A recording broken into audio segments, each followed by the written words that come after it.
سيد الرسل على سيد الرسل وخاتم الأنبياء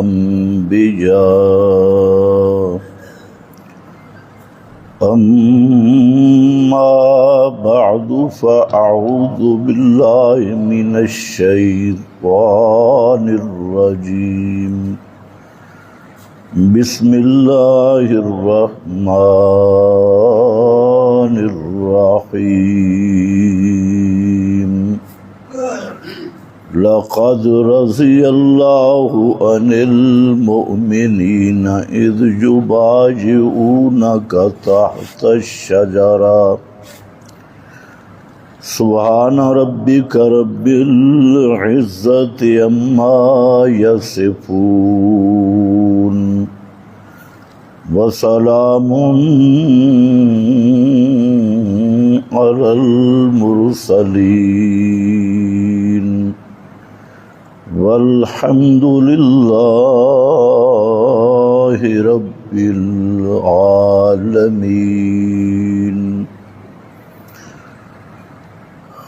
انتہائی قابل قدر بزرگوں اور بھائیوں، ذی الحج کا مہینہ جاری ہے، جس میں آپ حضرات نے اس ذی الحج میں کئی اعمال کیے، جن میں حج والا عمل ہے جو حجاج کرام کو نصیب ہوا، قربانی کا عمل ہے جو تمام صاحب استطاعت اہل ایمان کو نصیب ہوا، تکبیرات کا عمل ہے جو مواحدین کا محبوب نعرہ ہے، وظیفہ ہے، وہ بھی اہل توحید کو نصیب ہوا۔ اس ذی الحجہ کے حوالہ سے ایک اور بھی اہم واقعہ ہے 18 ذی الحج کہ اس میں دوہرا داماد رسول حضرت عثمان رضی اللہ تعالی عنہ کی مظلومانہ شہادت ہے۔ بعض لوگوں نے اس شہادت پر خوشی کرنے کے لیے ایک عید مقرر کی ہے اور اس کا نام رکھا ہے عید غدیر، جو حقیقت میں فراڈ پہ مشتمل، مذہبی دہشت گردی پہ مشتمل اور مذہبی کرپشن پہ مشتمل۔ تو بعض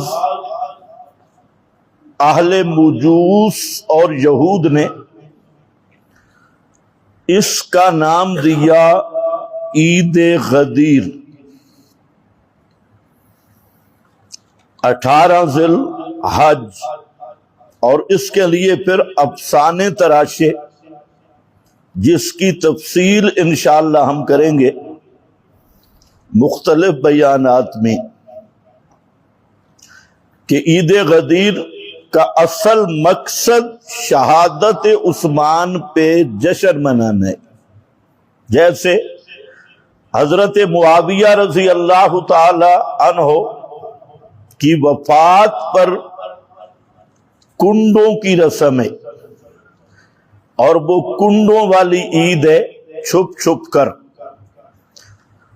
اسی طرح یہ جو مستقل مجوسی اور یہودی مکس نسل ہے، اس کا مقصد اسلام اور اہل اسلام کو بدنام کرنا اور خفیہ طریق پہ اپنی کفریات کا اجرا کرنا، اصل مقصود یہی ہے۔ حالانکہ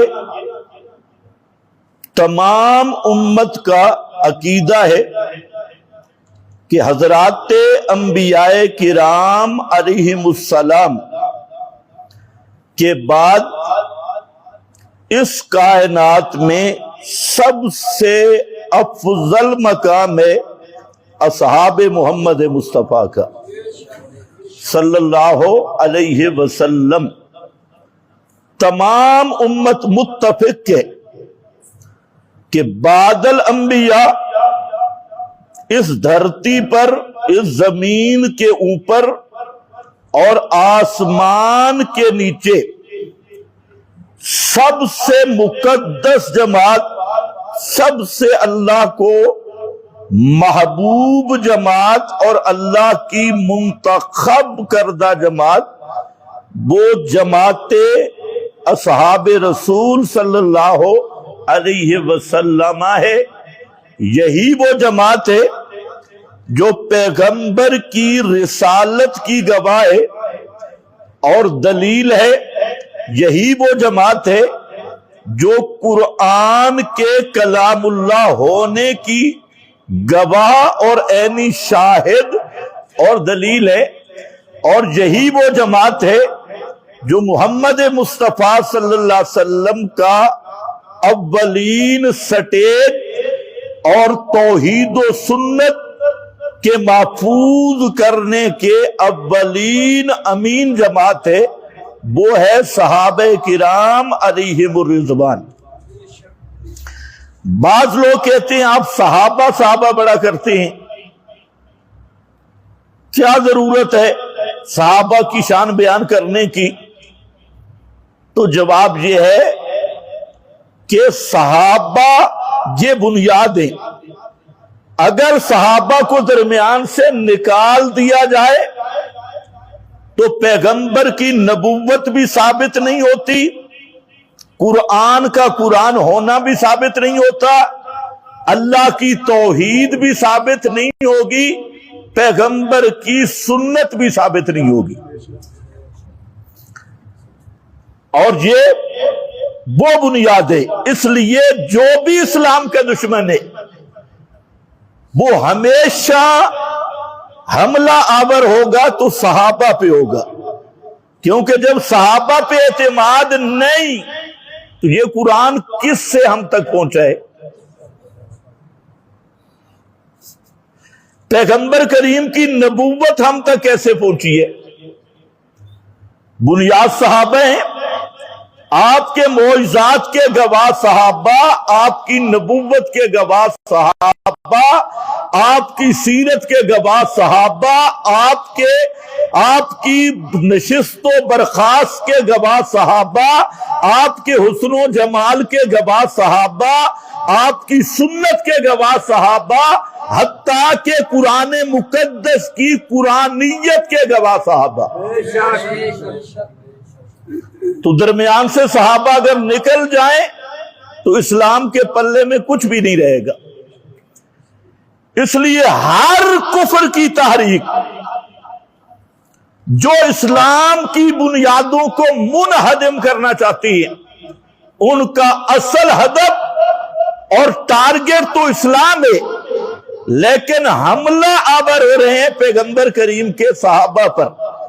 اور یہی وجہ ہے کہ قرآن کریم نے سب سے زیادہ اصحاب رسول کی عظمتوں کو بیان کیا اور اصحاب رسول کے تقدس کو بیان کیا، حتیٰ کہ یہ مسئلہ ایمان اور عقیدے کا مسئلہ ہے۔ ہماری کتاب جتنی کتب عقائد ہیں ان میں یہ درج ہے مسئلہ، ایمانیات میں، عقائد کی کتابوں میں، کہ صحابہ کرام سے محبت کرنا، صحابہ کا ادب کرنا، صحابہ کرام کی تعظیم کرنا، یہ ایمان کی بنیاد ہے۔ اگر کسی ایک صحابی کا بغض کسی ایک صحابی پر بے اعتمادی یا بد اعتمادی کا اظہار کیا تو یہ کفر اور نفاق کی علامت ہے۔ اتنا سادہ مسئلہ نہیں، سب سے عام مسئلہ ہے۔ پھر صحابہ کرام یہ وہ جماعت ہے جن کو اللہ نے منتخب کی ہے، یہ انتخاب الہی ہے۔ دنیا کا انتخاب میں ڈیفیکٹ ہو سکتا ہے، غلطی ہو سکتی ہے، بڑے سے بڑا آدمی انتخاب منتخب کرے، آپ بھی اپنے لیڈر منتخب کرتے ہیں جو الیکشن کے موقع پہ کچھ اور ہوتے ہیں اور ایم این اے بننے پہ کچھ اور ہوتے ہیں۔ یہ تو مثال ہی بڑی عجیب سی ہے، لیکن اصحاب پیغمبر وہ مقدس گروہ ہے جس کو براہ راست میرے رب نے منتخب کیا۔ پیغمبر کریم کو بھی یہ اس کا مکلف نہیں بنایا، فرمایا ان اللہ اختار لی اصحابی، اللہ نے براہ راست میرے صحابہ کو منتخب کیا۔ اور قرآن بھی یہی کہتے ہیں اللہ یجتبی، اللہ یستفی، یجتبی بھی ہے یستفی بھی ہے، اور یستفی کے ساتھ فرمایا کہ اللہ یستفی من الملائکۃ رسلا ومن الناس، ایک مقام رسولوں کا انتخاب براہ راست انتخاب الہی ہے، اور رسولوں کے بعد فرمایا استفینا من عبادنا، یہ کون ہے؟ اورثنا الکتاب، اورثنا الکتاب، جس کو ہم نے قرآن کا وارث بنایا، جن کے حوالے قرآن کر دیا ان کو بھی اللہ فرماتے ہیں میں نے خود منتخب کیا ہے۔ اورثنا الکتاب، اور وہ وارث کتاب کون ہے؟ ابو بکر صدیق، فاروق اعظم، حضرت عثمان ناشر القرآن، یہ وہ حضرات ہیں استفینا من عبادنا، ہم نے چنا، اور ہر ہمو سمو کو نہیں چنا، من عبادنا، ہمارے بندوں میں جتنے مجھے محبوب بندے تھے اور جتنے اعلی افضل لوگ تھے ان میں سے ہم نے انتخاب کیا ان کا جن کے حوالے قرآن کرنا تھا، الکتاب۔ یہ انتخاب الہی ہے۔ اور انتخاب کیسے کیا؟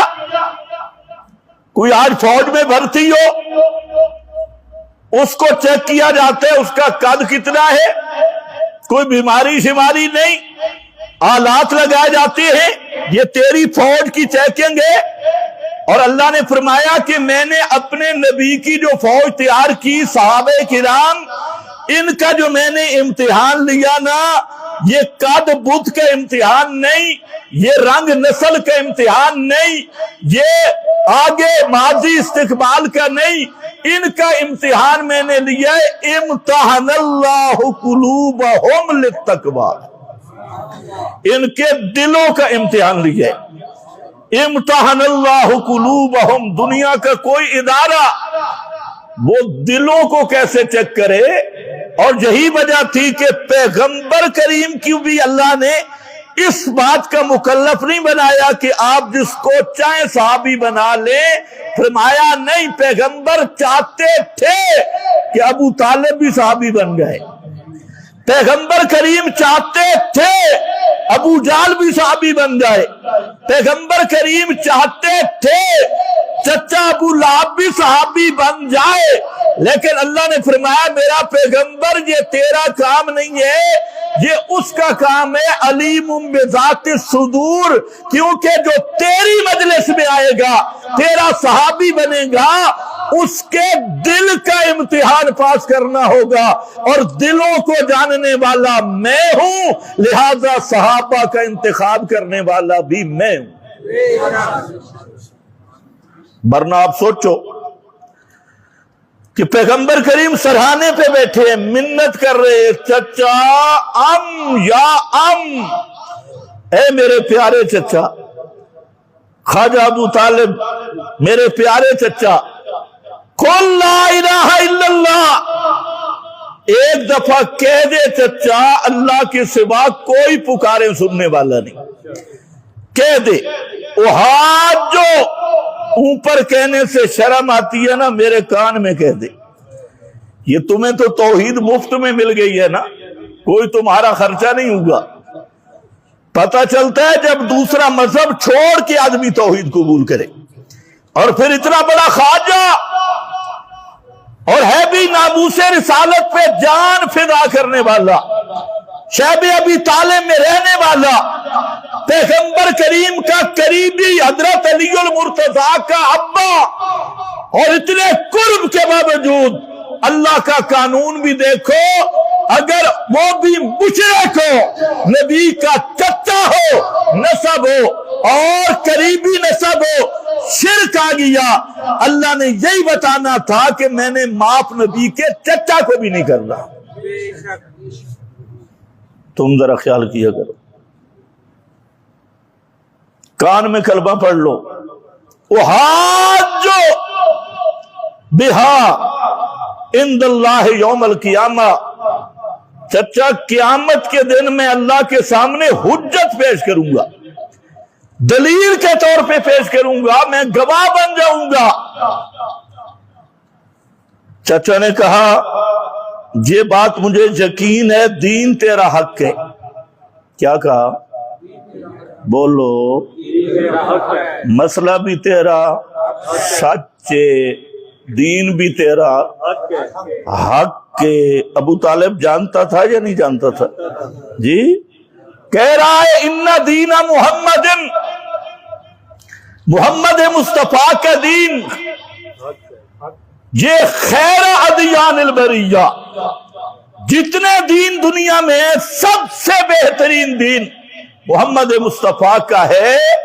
یہ جانتا تھا لیکن مانتا نہیں تھا۔ کیا ہے؟ جاننے کا نام ایمان نہیں، ایمان ماننے کا نام ہے، تسلیم اور قبول کا نام ہے۔ حضرت شیخ القرآن رحمت اللہ علیہ فرماتے تھے کہ آج کے مولوی کا کفر یہ ابو طالب والا کفر ہے، یہ ابو طالب والا کفر ہے، کفر ابی طالب۔ یہ بھی جانتا ہے مسئلہ توحید حق ہے، بیان بھی کرتا ہے مسئلہ توحید حق کے، اپنے جب پھنس جائے مجالس میں کہتا ہے یار مسئلہ تجھے حق ہے لیکن لے جا ذرا سخت ہے، گفتگو کا انداز ذرا سخت ہے، مسئلہ تجھے حق ہے۔ میں کہتا ہوں مسئلہ حق ہے تو ملا جی تو نرمی سے بیان کر دے، پیار محبت سے بیان کر دے، شرم نہیں آتی؟ مسئلہ حق ہے، کتمان کی چادریں ڈالی ہوئی ہیں، مسئلہ حق کے الہ کا معنی نہ اپنے طالب علموں کو سمجھا سکا، نہ اپنی عوام کو سمجھا سکا، ساری زندگی شیطان گونگا شیطان بن کے گزارا جی، مسئلہ تھی حق کے، اور کہتے ہیں ہم بھی ہیں تو شیخ القرآن کے شاگرد ہیں، تو ہم بھی فلاں، اور عبداللہ ابن ابی نبی پاک کا شاگرد تھا۔ شیخ القرآن کا شاگرد ہونا کام نہیں آئے گا، فلانے کا شاگرد، فلانے کا شاگرد کام تب آئے گا ایمان حقیقتاً قبول کر، پھر اس کو بیان کر، حق مسئلہ بیان کر، یہ کام آئے گا۔ شیخ القرآن نہیں، کسی عالم سے ملاقات تک نہیں ہوئی لیکن مسئلہ حق سمجھ آ گیا، بیان کر، خدا کی قسم قیامت کے دن تیرا شمار بڑے علماء میں ہوگا۔ اس نے کہا مذہب جانتا ہوں اکیلے کون، اکابر نہیں چھوڑ سکتا، مشائخ نے اگر آپ کی بات مانے سارے بزرگ کافر، سارے بزرگ گمراہ، اس لیے کہنے لگا اخترت النار علی الآر، چاچا میں جہنم جانا پر وہ پسند کرتا ہوں، جہنم کو اختیار کر رہا ہوں۔ لیکن ناک نہیں کٹوا سکتا، اور کہ مکہ میں عورتیں بھی کہیں گی کہ مرتے وقت ابو طالب اکابر کو چھوڑ گیا اور بھتیجے کے دین کو مان گیا، دین حق ہے، لیکن میں ماننے کے لیے تیار نہیں، جاؤں گا بھی جہنم میں، لیکن مانتا نہیں ہوں۔ پیغمبر کریم کے آنسو جاری ہوئے، آپ اٹھے، اوپر سے آیت ہے انک لا تہدی من احببت ولکن اللہ یہدی من یشاء۔ اگلا جملہ میں سنانا چاہتا ہوں، انک لا تہدی من احببت، میرا پیغمبر کھوٹیاں قسمتاں کھریاں کرنا یہ تیرا اختیار نہیں۔ ابو طالب کی قسمت کھوٹی ہے، تقدیریں بدلنا، قسمتیں بدلنا، ہدایت نصیب کرنا، جہنم سے بچا دینا، یہ تیرا کام نہیں۔ تیرا کام کیا ہے؟ انک لتہدی الی صراط مستقیم، تیرا کام ہے مسئلہ بیان کرنا، قسمتیں بدل دینا، دل کو بدل دینا اور ہدایت نصیب کر دینا، یہ صرف میرا کام ہے، یہ تیرا کام نہیں۔ آج تہار نانگا بابا قسمتاں بدل دیندے جی، فلانا بدل دیندے جی، بیڑے تار ہو جاندے جی، فلانا، ساری کائنات کے امام رو کے اٹھ رہے، اور اللہ یہی بتانا چاہتا تھا کہ دلوں کی دنیا کو بدلنے والا کون ہے؟ ہدایت نصیب کرنے والا کون ہے؟ ابو طالب کا بیڑا ڈوب رہے ہے، پیغمبر کوشش بھی کر رہے ہیں ترانے کی، لیکن ترا نہیں سکے۔ ذرا کہتے ہیں سواگ شریف والا پیر تھا نا، سلام پھیرا 90,000 مسلمان ہوگی، اس سلام پھیرا 70,000 مسلمان ہوگی، یہ کہانیاں سنائی جاتی ہیں امت کو۔ فلانا بزرگ جو تھا وہ گھر سے باہر نہیں نکلتا تھا، کیوں؟ جس ہندو کی نظر پڑتی تھی نا وہ مسلمان ہو جاتا تھا، تو اس بزرگ کو تو پورا ہندوستان پھرانا تھا، سارے مسلمان ہو جاتے۔ شرم نہیں آتی یہ داستانیں بناتے ہوئے، جہاں امام کائنات ہے، زور لگ رہا ہے،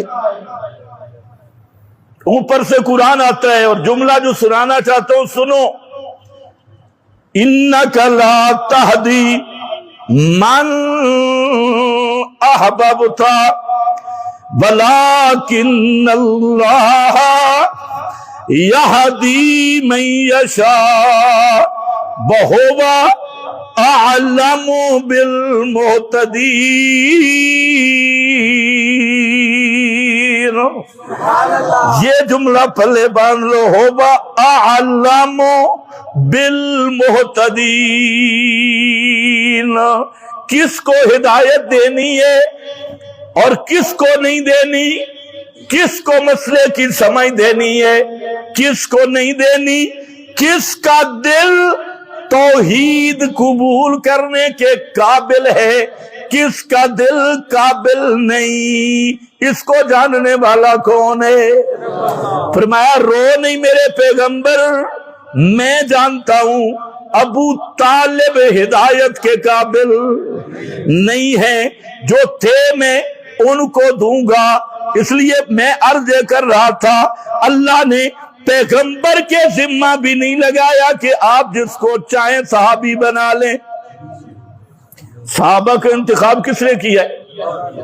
هو عالم بالمہتدین، اور فرمایا جن کا میں نے انتخاب کیا نا، یہ کون تھے؟ کانو احق بہا واہلہا، احق بہا واہلہا، ان کو جو میں نے یہ مرتبے شان رشد و ہدایت پر استقامت نصیب کی، اور بعد الانبیاء جن کے مراتب اور مناسب، جن کے درجات کو بلند کیا، اللہ کیوں کیا؟ فرمایا کانو احق بہا واہلہا، یہ اس کے حقدار بھی تھے اور اہل بھی تھے۔ ہوبا اعلم بالمہتدین، ان کو ہدایت دے دی۔ میں عرض کر رہا تھا کہ انبیاء کے بعد منتخب جماعت وہ میرے نبی کے صحابہ کی جماعت ہے. اور کس نے منتخب کیا؟ اللہ نے. اور ہوگا عالم بالمعتدین، اور جو منتخب کر رہا ہے وہ کہہ رہا ہے کانو احق بہا وآلہ، وہ اس کے حقدار بھی ہے، اس کے اہل بھی ہے. سب صحابہ کرام جنتی ہیں، سب صحابہ کرام اللہ کے مرضی ہے، سب صحابہ پہ اللہ راضی ہے. لیکن صحابہ کے بھی درجات ہیں. صحابہ میں سب سے افضل درجہ ہے خلفائے راشدین کا. کس کا؟ کس کا؟ خلفائے راشدین. خلفائے راشدین. حضرت معاویہ بھی خلیفہ راشد ہے، یہ بات ذہن میں رہے. لیکن ایک خلافت راشدہ موعودہ ہے، موعودہ. اس کو ملا سمجھ نہیں سکتے اور کئی ادھر بھاگتے ہیں کہ ادھر بھاگتے ہیں. اصل مسئلہ ہے کہ بات سمجھنے کی کوشش کرنی چاہیے. ایک خلافت موعودہ، موعودہ وعدہ سے جس کا اللہ نے خاص وعدہ کیا، وہ خاص وعدہ خلافت موعودہ. اور وہ وعدہ کہاں ہے؟ سورۃ نور میں. اور وہ ہے وعد اللہ الذین آمنوا منکم وعملوا الصالحات لَيَسْتَخْلِفَنَّهُمْ فِي الْأَرْضِ. اس آیت میں جس خلافت کا تذکرہ ہے اس کا نام کیا ہے؟ خلافت، بولو، خلافت موعودہ. اور یہ ان سے وعدہ ہے آمنو منکم، جو اس آیت کے نزول سے پہلے ایمان لا چکے تھے. اصل وعدہ انہی سے. اور اس وعدہ کا مصداق ابو بکر، عمر، عثمان بالاسالت اور ساتھ حضرت علی المرتضیٰ رضی اللہ تعالی عنہ. یہ چار خلفاء ہیں جو خلفاء خلافت موعودہ جس کو کہا جاتا ہے اس کی تعبیر یہ ہے. اس کے بعد حضرت معاویہ بھی خلیفہ راشد ہے، کیونکہ اولئک هم الراشدون، یہ سب صحابہ کا وصف ہے. تو حضرت معاویہ خلیفہ بھی برحق اور راشد بھی. اس لیے کچھ لوگوں نے یہاں نعرہ لگایا خلافت راشدہ حق چار یار، حق چار یار، حق چار یار. اوے حق چار یار نہیں، حق سب یار. ہاں، نبی کے سارے صحابہ حق ہیں، سارے صحابہ پاک ہیں، سب صحابہ محفوظ ہیں. یہ چار نہیں یا پانچ نہیں. ایک پارٹی اٹھی، اس نے کہا 5 تن پاک. میں کہا 5 تن پاک اور پاک کوئی نہیں. 5 تن پاک. حضرت ختیجہ پاک نہیں، معاذ اللہ. 7 لاکھ نبی پاک نہیں. حضرت موسیٰ پاک، حضرت ہارون پاک، حضرت اسماعیل پاک، حضرت ابراہیم پاک، نبی کی ساری بیویاں پاک، نبی کی ساری اولاد پاک، نبی کے سارے اصحاب پاک. 5 تن پاک کا کیا معنی ہے؟ 5 تن پاک، یہ بھی یہودیانہ اصطلاح. 5 تن پاک. آج کل گاڑیوں پہ لکھو میں 5 تنی ہوں. 5 تنی. میں نے کہا پتر 5 تنی پتہ ہی کون تھے؟ لا تذرن ودن ولا سواء ولا یغوثا ویعوقا ونسرا. قرآن نے 5 تنیوں کا ذکر کیا ہے، اور 5 تنی تھے نوح کی قوم کے مشرک. کنعان 5 تنی تھا. کیا تھا؟ سورہ نوح پڑھ لے میرا بھائی، سورۃ نوح پڑھ لے. فرعون، ہاں، حضرت نوح کے مقابلہ میں جتنے مشرک تھے سارے کیا تھے؟ 5 تنی. لا تذرن ودن 1، سواء 2، یغوثا نصرہ، کون رہ گیا؟ یعوقا۔ کتنے ہیں؟ 5۔ اے 5 تن پاک تھے بھی وہ اسماء و رجال صالحین من قوم نوح۔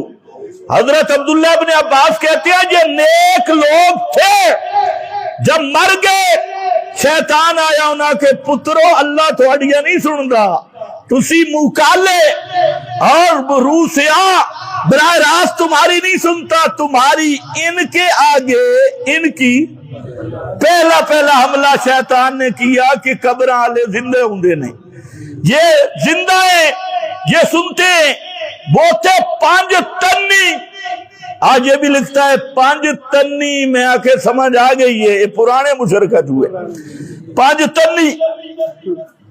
سن اہل سنت کا عقیدہ، پیغمبر کریم کی ساری بیویاں پاک، پیغمبر کریم کی ساری اولاد پاک، پیغمبر کریم کا سارا نسب پاک، پیغمبر کریم صلی اللہ علیہ وسلم کا ہر صحابی پاک، 5 تن پاک۔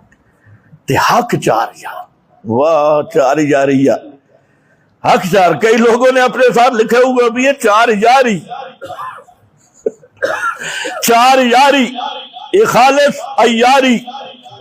یہ کون سا 4 یاری ہے؟ میں عرض کر رہا ہوں ایک خلافت موعودہ ہے اور ایک خلافت مطلق ہے دونوں راشدہ، لیکن درجے میں فرق ہے۔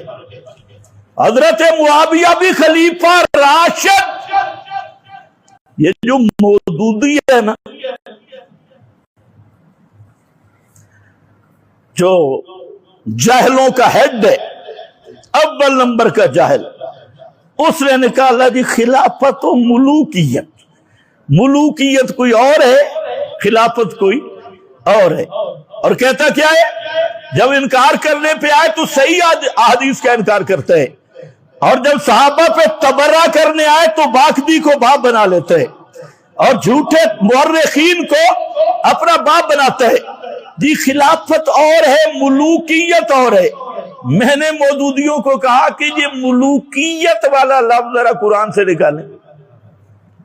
ویسے تو مودودی کہتے ہیں میں قرآن سے باہر نہیں جاتا، حدیث سے، یہ لفظی بدعت ہے۔ ملوکیت کیا ہے بھئی؟ پورا قرآن کے 30 پاروں میں نکالو ملوکیت۔ قرآن نے لفظ ملک کہا ہے، حدیث میں بھی لفظ ملک کا ہے۔ اچھا ملک برا ہوتا ہے؟ اسی کو بدنام کیا سکولی ذہن کو، جی ایک خلافت ہوتی ہے، ایک بادشاہ ہوتا ہے، ملک ہوتا ہے۔ اچھا ہر ملک برا ہوتا ہے؟ پیغمبر کریم کو اللہ نے کیا فرمایا؟ قل اللہم مالک الملک، آگے تؤتل ملک من تشاء وتنزع الملک ممن تشاء وتعز من تشاء وتذل من تشاء۔ تجھے الملک کا لفظ ہے اور پیغمبر سے دعا کروائی جا رہی ہے ملک کے حصول کی۔ اگر ہر ملک برا ہے، ہر بادشاہی بری ہے، پیغمبر کریم سے اللہ نے دعا کیوں کروائی کہ میرے پیغمبر دعا کرو ملک کی بھی؟ حضرت سلیمان خلیفہ بھی ہیں، ملک بادشاہ بھی ہیں یا نہیں؟ حضرت داؤد خلیفہ بھی ہیں، بادشاہ بھی ہیں، لیکن مودودی کو کون سمجھائے؟ اس نے سمجھائے کہ ملک اور خلافت کوئی مقابلے کی چیز ہے، ملک اور چیز ہے، خلافت اور چیز ہے، یہی جہالت ہوتی ہے۔ خیر بہرحال میں عرض کر رہا تھا خلافت بھی حضرت معاویہ کی برحق، ملک بھی برحق، لیکن یہ جو 4 خلفاء ہیں ان کی خلافت موعودہ منصوصہ فی القرآن ہے، یہ ایک فرق ہے۔ تو خلفائے راشدین یہ سب سے افضل لوگ ہیں تمام صحابہ کرام میں سے۔ پھر یہ خلافت موعودہ جس ترتیب پہ خلافت واقع ہوئی ہے، وہی ترتیب ان کے مراتب اور رتبوں اور عظمتوں کی ہے کیونکہ اس خلافت پہ اللہ نے کیا فرمایا کہ وعد اللہ الذین آمنوا منکم وعملوا الصالحات، اس آمنوا وعملوا الصالحات میں بتا دیا کہ اس خلافت کی ترتیب ایمان کے مرتبے کے لحاظ سے ہوگی، عمل صالح کے مرتبے کے لحاظ سے ہوگی، اور ایمان اور عمل صالح میں سب سے جو افضل ہے وہ پہلا خلیفہ ہوگا، دوسرے نمبر والا دوسرا خلیفہ ہوگا، تیسرے نمبر والا تیسرا خلیفہ ہوگا، چوتھے نمبر والا چوتھا خلیفہ ہوگا۔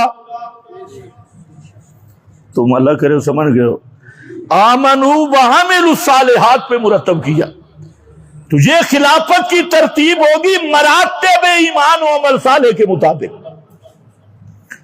تو حضرت عثمان رضی اللہ تعالیٰ عنہ یہ خلیفہ ثالث ہیں، ابو بکر و عمر کے بعد درجہ کس کا ہے؟ حضرت بولو بولو ٹائم بڑا کم ہوتا ہے، حضرت عثمان رضی اللہ تعالی عنہ کا۔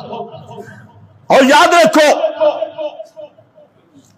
حضرت عثمان یہ ان صحابہ میں سے ہیں جن کی صحابیت تواتر سے ثابت، اور صرف صحابیت بھی نہیں، جن کا جنتی ہونا بھی تواتر سے ثابت۔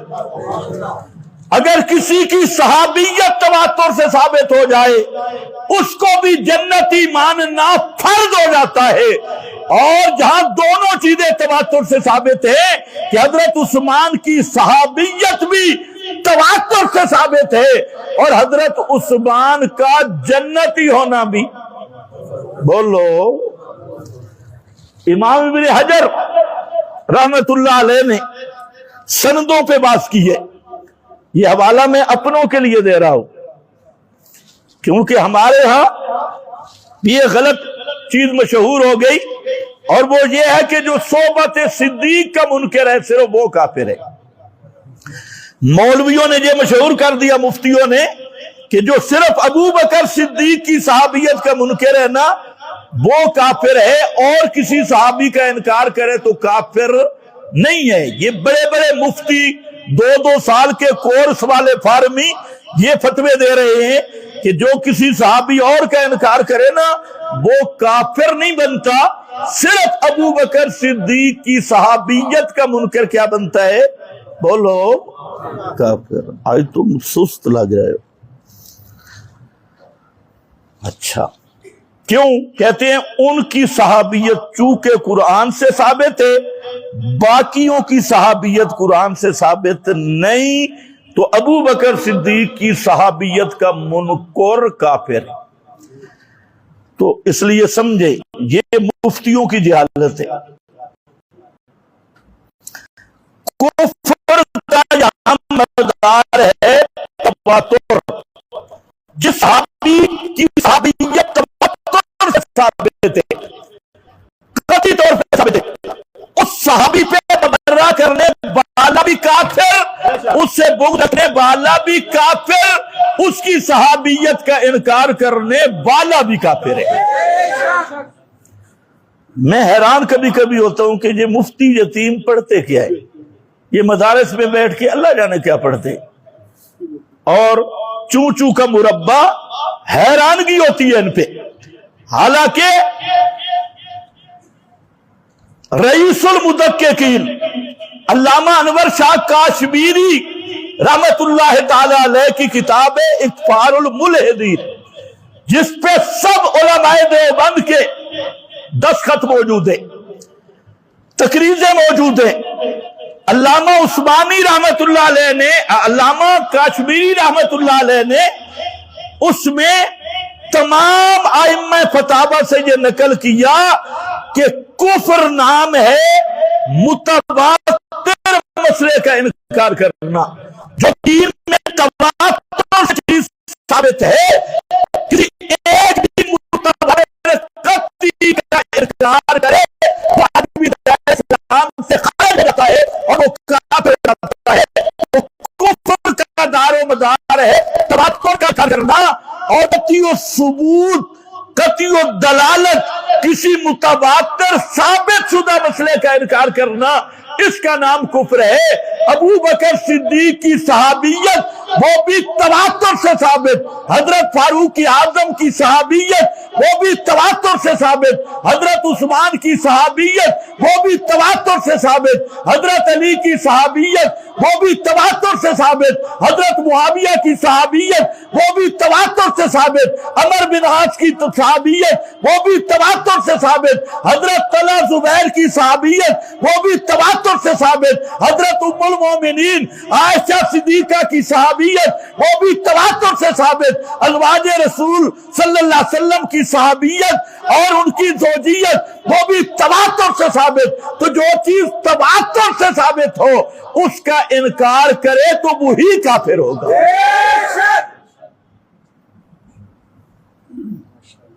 پتہ نہیں تمہیں سمجھ بھی آ رہی ہے کہ نہیں؟ اچھا یہ بات بتائیں، حضرت علی رضی اللہ تعالی عنہ دنیا میں پیدا ہوئے، آپ کو یقین ہے یا نہیں؟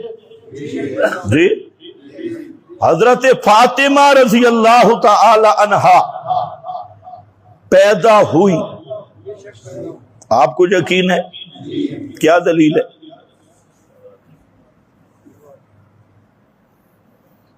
دنیا کے مولویوں سے پوچھو، ذاکر تو ویسے ہی ذاکر ہے، ملا سے پوچھو وجود علی پہ دلیل کیا ہے؟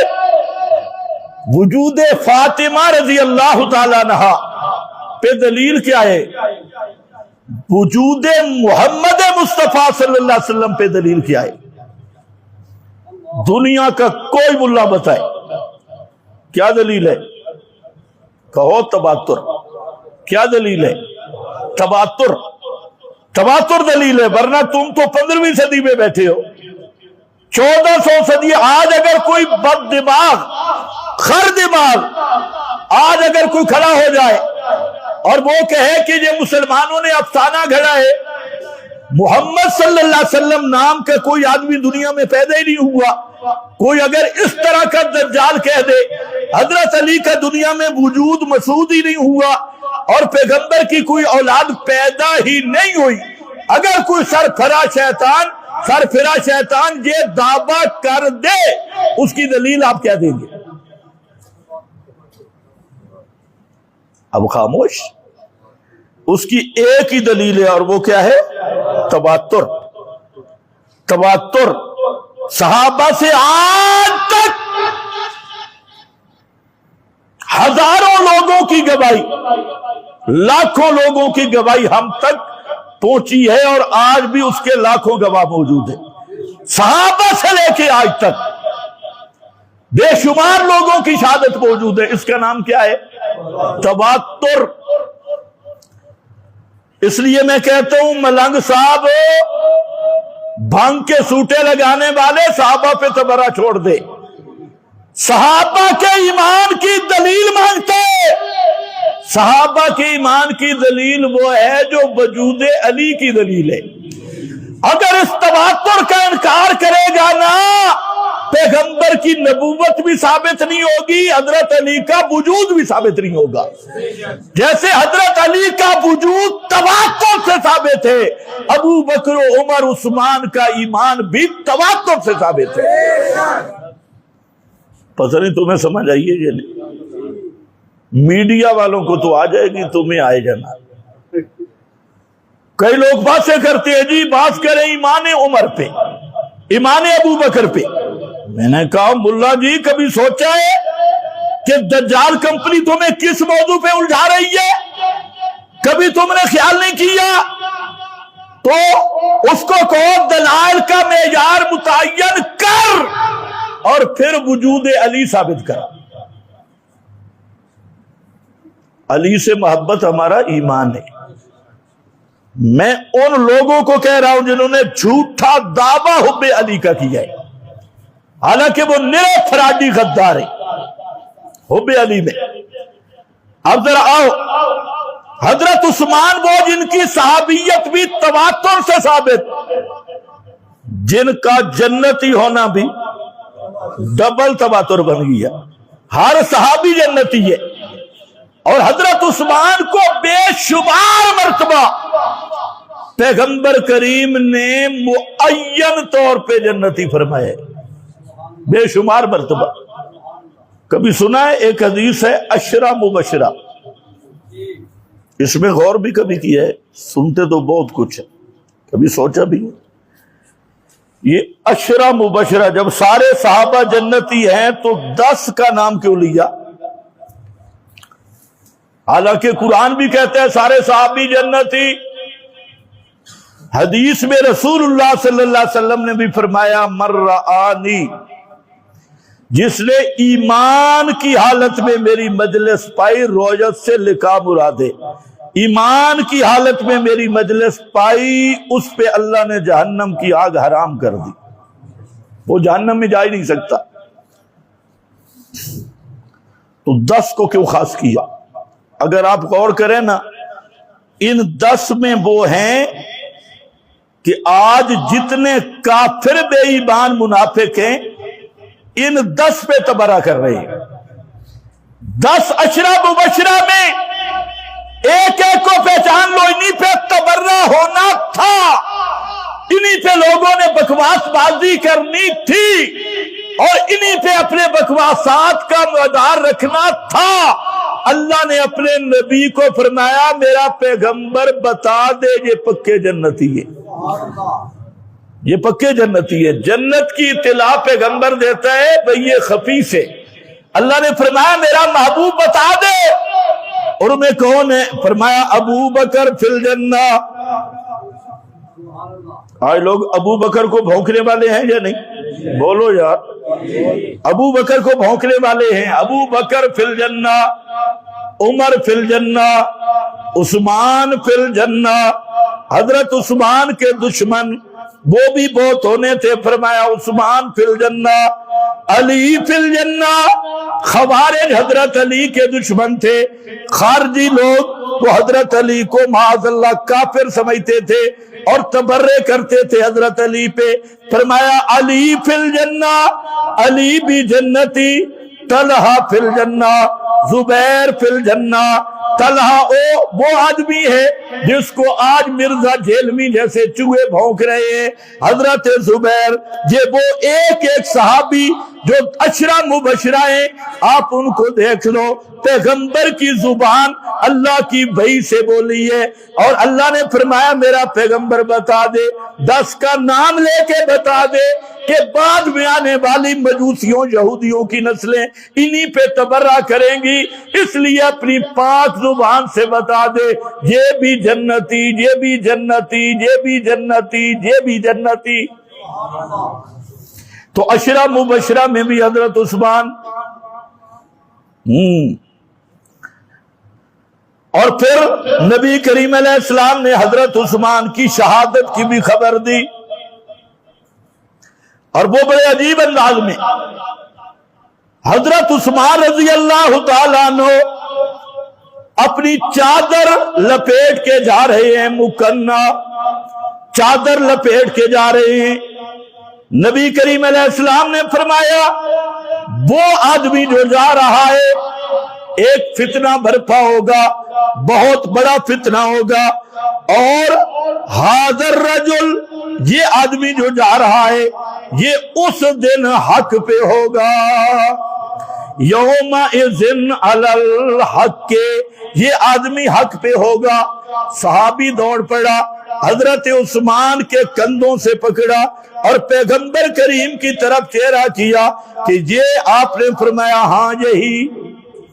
پھر آپ نے حضرت عثمان کو بلایا اور فرمایا عثمان وقت آنے والا ہے، ایک وقت آنے والا ہے، ان اراد المنافقون، لفظ سنو، ان اراد المنافقون، اگر ارادہ کرے منافق لوگ، ان تخلا، تیرے پاس آ کے تو میری خلافت والی گدی سے اتر جا اور تجھے معزول کرنا چاہیں، خلافت لینا چاہیں، اور ہوں گے وہ کون؟ المنافقون، کٹر منافق ہوں گے، بے ایمان ہوں گے، وہ تجھ سے مطالبہ کریں گے، تو اس وقت تو نے ڈٹ کے رہنا ہے اور پکے پکے ہو کے رہنا ہے عثمان، صبر کرنا ہے، اللہ تجھے شہادت عطا کرے گا۔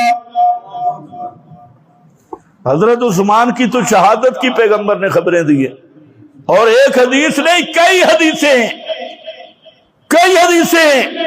اور یہ بھی آپ نے فرما دیا کہ عثمان کے مقابل آنے والے وہ کون ہوں گے؟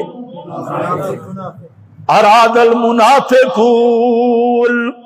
تم کچھ باتیں یاد بھی کیا کریں، آج کل فتنے کا دور ہے، اور فتنے میں یہ چیزیں یاد ہوں گی تو ایمان محفوظ ہوگا۔ پیغمبر کریم نے متعین کر کے بتا دیا کہ باغی گروہ کون ہوگا؟ جو خلیفہ برحق حضرت عثمان کے مقابل آئیں گے۔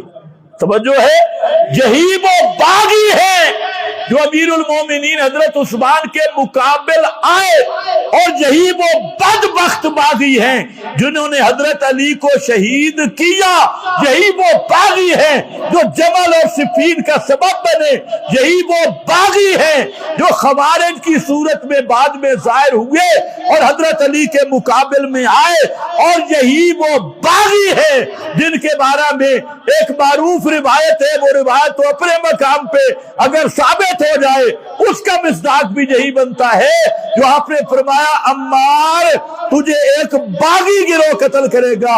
وہ باغی گروہ یہ تھا جو خلیفہ برحق حضرت عثمان کے مقابل آیا، جو جنگ جمل صفین کا سبب بنا، اور وہی باغی گروہ حضرت علی کے مقابل ظاہر ہوا خوارج کی صورت میں۔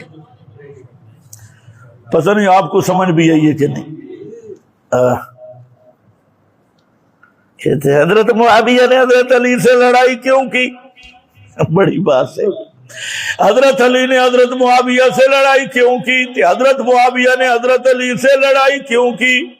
میں نے کہا بہت اچھا سوال، جدھر بھی جاؤ نا یہ پرچی ضرور آتی ہے، نوجوانوں کے ذہن میں وسوسہ ڈال دیا گیا، بہت بڑا تیر مارا کہ حضرت معاویہ، ایک موجودی مجھے کہنے لگا حضرت معاویہ علی کی لڑائی ہوئی یا نہیں ہوئی بتاؤ؟ میں نے کہا لڑائی ہوئی ہے۔ ہاں دیکھا ہی نا، اب بتا۔ میں نے کہا گدی نسل، لڑائی تو ہوئی ہے لیکن صلح بھی ہوئی ہے۔ لڑائی بتاتا ہے، صلح نہیں بتاتا، لڑنا بتاتا ہے، صلح نہیں بتاتا۔ اور صلح بھی کس نے کی؟ علی کے دونوں شہزادوں نے کی۔ اور کیسے کی؟ اپنی پگڑیاں حضرت معاویہ کے سر پہ صرف نہیں رکھی، نبی کی خلافت بھی معاویہ کو دے کر صلح کی۔ اگر معاویہ اس قابل نہیں تھا، خلیفہ بننے کے قابل نہیں تھا، تو اعتراض معاویہ پہ نہیں ہے، اعتراض تو حضرت حسن حسین پہ بنے گا، تان تو حضرت حسن حسین پہ بنے گا۔ یہ میری مسجد، میں جہاں خطیب ہوں، آپ آتے ہیں، اگر یہ تھوڑا بہت اختیار میں سنبھال کے کسی بریلوی مولوی کو دے دوں، آپ مجھ پہ راضی ہوں گے نا؟ جی 15ویں صدی میں تم آپ سارے میری عقیدت سے بھرپور ہوں گے کہ میں اپنا مرکز کسی بریلوی کو دے دوں، کسی بنتی، کسی مودودی کو دے دوں، خوش ہو جاؤ گے؟ تو بولو اونچے۔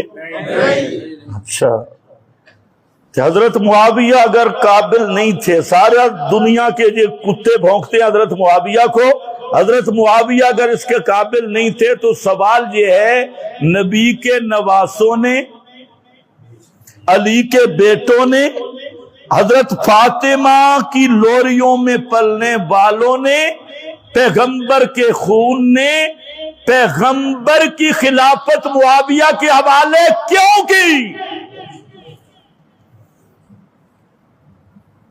اور کتنے دن تک؟ 20 سال تک۔ اور 20 سال میں ایک دن بھی حضرت معاویہ کے خلاف ایک لفظ بھی نہیں کہا، ایک لفظ۔ حضرت حسن دنیا سے چلے بھی گئے، انتقال ہو گیا، اور حضرت حسین اکیلے رہ گئے. جب حضرت حسن و حسین حضرت معاویہ کے پاس جاتے، حضرت معاویہ ان کو اپنی کرسی پہ بٹھاتے تھے، کئی کئی لاکھ درہم وظائف دیتے. اگر معاویہ کی خلافت ہی ٹھیک نہیں تو وظیفہ حلال ہی نہیں بنتا. حضرت تمہیں سمجھائے کون؟ پھر وظیفے کیسے حلال؟ اور جو علی کے بیٹوں پہ حرام کا فتویٰ لگا، اس سے بڑا نطفہ حرام کا کوئی نہیں ہو سکتا. تو اس لیے لڑائی یاد ہے، صلح یاد نہیں. میں نے ایک جگہ پہ نعرہ لگوا دیا، وہ ابھی بھی انہیں درد ہو رہا ہے. کسی نے نعرہ لایا حسینیت، میں نے کہا دونوں لگا، حسینیت کا نعرہ لگاتے ہو، حسنیت کا بھی لگاؤ. حسین بھی ہمارا، حسن بھی ہمارا. حسینیت زندہ باد تو حسنیت زندہ باد. اور حسنیت جانتے ہو جو پوری امت کو اکٹھا کی ہے، اور جس کو رسول نے فرمایا تھا ان ابنی ھذا سید، باقیوں کو سید تم کہتے ہو، حضرت حسن کو سید رسول نے فرمایا. سید، میرا بیٹا سید، سردار. اور وہ سرداری کیا ہے؟ حضرت حسن کی سیادت ہے کیا؟ فرمایا یہ وہ میرا بیٹا ہے، لعل اللہ، اس بیٹے کے ذریعے مجھے امید ہے کہ اللہ مسلمانوں کی دو عظیم جماعتوں کی صلح کرائے گا. اچھا، پیغمبر کریم پیشین گوئی دے رہے ہیں، اور یہ پیشین گوئیاں بھئی خفی پہ مبنی ہوتی ہے، یہ اللہ تعالیٰ کی طرف سے بھئی ہوتی ہے. اللہ بھی خوش ہے حضرت حسن کی صلح پہ، پیغمبر بھی خوش ہے حضرت حسن کی، اور تعریف کر رہے ہیں سیدن، یہ سردار بیٹا ہے. اور وہ صلح کیا ہے؟ حضرت معاویہ کو خلافت دے کے خود دستبردار ہونا. معلوم ہوتے حضرت معاویہ اللہ کے ہاں بھی خلیفہ برحق کے، حسن و حسین کے ہاں بھی خلیفہ برحق کے، اور خود محمد مصطفیٰ کے ہاں بھی خلیفہ برحق کے. اس سے بڑی دلیل کیا ہوگی؟ اس سے بڑی حضرت معاویہ کی فضیلت کیا ہوگی؟ یہ بخاری ہے، کار انکار. خیر، میں عرض کر رہا تھا کہ حضرت عثمان رضی اللہ تعالیٰ عنہ، پوچھو ان سے حضرت عثمان کی شہادت کے وقت کے چوکیدار کون ہیں؟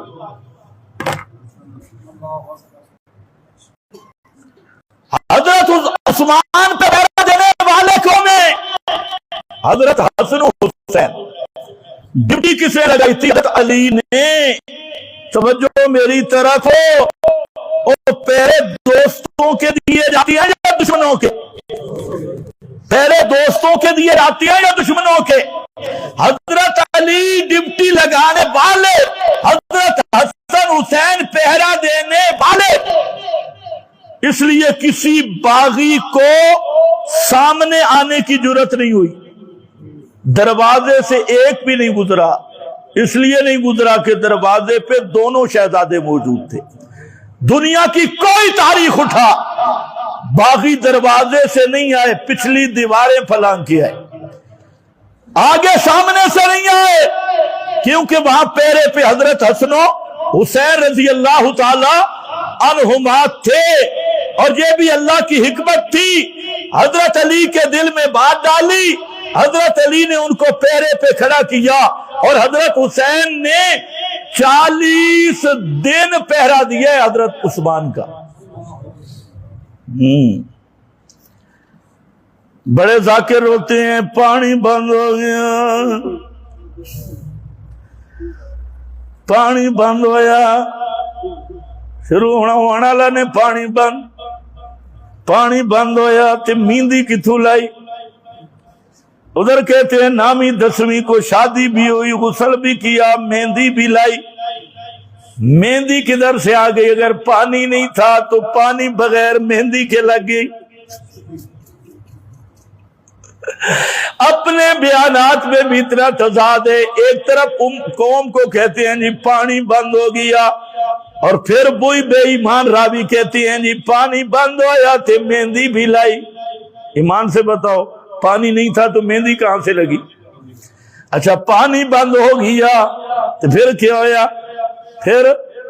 پھر غسل بھی کیا پانی سے، آخر وقت میں وضو بھی کیا، غسل بھی کیا، پانی بند ہو گیا. یہ سارے ڈرامے بعد راوی شیاطین تے طارق جمیل جیسے محققین سارے وہی پانی بند کر کے کھڑے ہیں. اچھا ایک طرف عقیدہ یہ ہے کہ امام، پورا جہان امام کے قبضے میں ہے، پورا جہان امام کے قبضے میں ہے. جب پورا جہان امام کے قبضے میں ہے، امام ٹھڈا مارے تے تلو دریا جاری ہو جاوے. ادھر مظلومیت، پانی بند ہو گیا پھر یہ کہانیاں کیوں بنائیوں ذاکرہ. ادھر تو کہتا ہے کہ امام کے ہاتھ میں پورا جہان ہے، ساری دنیا کے عناصر امام کی پیروی کرتی ہیں، پانی، آگ، ہوا سب امام کے قبضہ قدرت میں ہے. اگر سب امام کے قبضہ قدرت میں ہے اور پھر بھی کربلا میں نہ آگ پہنچی، نہ پانی پہنچا، نہ کوئی پہنچا، تو پھر یزید دا اتنا قصور نہیں جتنا آگے میں حذف کر دیتے ہیں. اچھا 3 دن مان لیتے ہیں پانی بند ہو گیا، زیادہ تر 3 دن. حضرت عثمان کا پانی بند ہوا 40 دن. کتنے دن؟ 40 دن پانی بند، 40 دن. اور عثمان وہ تھا جو پورے اہل مدینہ کو پانی دیا بھی عثمان نے تھا. کنویں کس نے خریدے تھے؟ حضرت عثمان رضی اللہ تعالیٰ عنہ. ہم گئے حضرت عثمان کا کنواں دیکھ کے آئے، اب تک وہ کنواں جاری ہے. حضرت عثمان نے جو یہودی سے کنواں خریدا تھا، اس وقت تک وہاں باغ بھی موجود ہے، اور وہ باغ بل بھی حضرت عثمان کے نام پہ آتا ہے. وہ زمین اب تک حضرت عثمان کے اپنے نام ہے. اس وقت بھی ہم نے وہاں باغبان سے پوچھا، اس نے خود بتایا کہ حضرت عثمان کے نام پہ بل آتے ہیں. ہم اس کنویں پہ کھڑے ہوئے، نیچے پانی ہے، موٹر لگی ہوئی ہے، اب تک پانی موجود ہے. تو حضرت عثمان نے جو کنواں خریدا تھا، اور آل مدینہ کو پانی دینے والے 40 دن عثمان کا پانی بند ہوا. سنی کو پتہ ہی کوئی نہیں ہے، سنی بھی 3 دن والے پانی سے رو رہے ہیں. حالانکہ جو راوی جو 3 دن والا پانی کہتے ہیں، وہ خود کہتے ہیں کربلا میں پانی موجود تھا. یہ تو 10 محرم کے قریب، یہ محرم میں بیان کروں گا شہادت کا مضمون. خیر بہرحال اب آ جاؤ حضرت عثمان رضی اللہ تعالی عنہ کے ایسے فضائل اور خصائص ہیں جو کسی اور صحابی کو بھی وہ جزوی خصائل نصیب نہیں ہوئے. اس آسمان کے نیچے، زمین کے اوپر صرف ایک ہستی حضرت عثمان ہے جو کسی نبی کا دوہرا داماد ہے، کسی نبی کا دوہرا داماد. یکے بعد دیگرے اس آسمان و زمین میں، دنیا کی تاریخ میں آپ کو کہیں نہیں ملے گا کہ کوئی خوش نصیب آدمی کسی پیغمبر کا دوہرا داماد بنا ہو. یہ شان اور مقام صرف حضرت عثمان کا ہے. اور پیغمبر کریم فرماتے ہیں اگر میری 40 بیٹی ہوتی، ایک ایک پہ موت آتی، تو یکے بعد دیگرے میں سب حضرت عثمان کے عقد میں دیتا، نکاح میں دیتا. اب ایک طرف مارکے نے بڑی فضیلت کی، افضلیت کی بنیاد رکھی حضرت علی کے لیے کہ حضرت علی نبی کا داماد ہے اس لیے افضل ہے، نبی کا داماد ہے اس لیے افضل ہے، یہ بنیاد رکھی. اور جب کہا گیا اگر داماد ہونا افضلیت کی وجہ ہے تو پھر حضرت عثمان دوہرا داماد ہے، یہ بھی نبی کا داماد ہے، تو ان بدبختوں نے نبی کی بیٹیوں کا انکار کر دیا. یعنی ایک غلط بنیاد رکھ کے پیغمبر کی بیٹیوں کا انکار کر دیا. حالانکہ شیعہ مذہب کی سینکڑوں حوالے موجود ہیں اپنی کتابوں میں کہ پیغمبر کی بیٹیاں 4 ہیں اور 2 یکے بعد دیگر حضرت عثمان کے نکاح میں آئی اور 4 بیٹیاں ان کے نام تک لکھے ہیں اور چاروں حضرت خدیجہ الکبریٰ کے بطن سے ہیں. لیکن اس مجوسی ٹبر نے جب دیکھا کہ ہم نے جو بنیاد بنائی ہے یہ بنیاد تو بالکل مٹی سے بھی زیادہ مٹی کے گھر بندے ہیں, اس بنیاد کی کوئی بنیاد نہیں, انہوں نے کہا کہ نبی کی بیٹی ایک ہے, 4 بیٹیوں سے بھی انکار. حالانکہ قرآن بھی دیکھ لو سرسری, کل ازواج کا و بنت کا, ازواج کا و بنات کا, بنات ہے بنت نہیں, بنات جمع ہے. یہ بنات کا لفظ بتا رہا ہے کہ پیغمبر کی بیٹی ایک سے زیادہ ہے. بنات امت کی بیٹیوں کو کہا گیا, امت کی بیٹیوں کو. ساتھ اگلا لفظ پڑھا نساء المؤمنین, نساء المؤمنین رکھ دیا بنات. تو اصل میں آنا چاہتا تھا بیعت رضوان کی طرح. تمہید لمبی ہو گئی, انشاءاللہ آئندہ جمعہ بیعت رضوان سے شروع ہوگا.